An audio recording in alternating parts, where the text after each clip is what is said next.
Како бебето од Прилеп се заразило со бактеријата Ешерихија коли?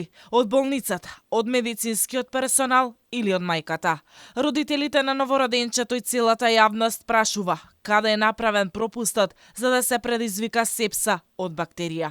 Мајката и таткото на бебето се сомневаат дека се направени пропусти на лекарите при третманот на нивното дете. Ние се сомневаме нешто на 29-ти вечерта некоја лекарска грешка има, пошто тие на 29-ти дента требаше да го отпушта детето. Значи беше кажано на сопругата да дојде на контрола, мислам дека на 6-ти капки какви да му дава. Во последен момент докторката Сабајлето на 29-ти одлучува дека треба детето да се зрачи и ние мислевме околу 15 часот 16 во неделата на 29-ти да си го земиме.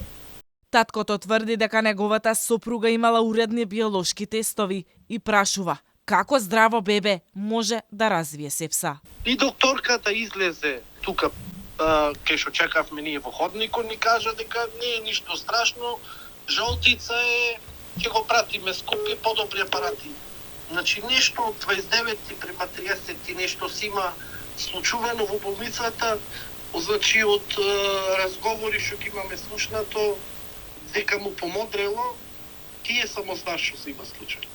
Од Прилепската болница се правдаат дека тие направиле се што било потребно за бебето и при тоа воопшто не ја споменуваат сепсата, што само по себе е скандалозно, бидејќи од детската клиника децидно го потврдија незиното присуство.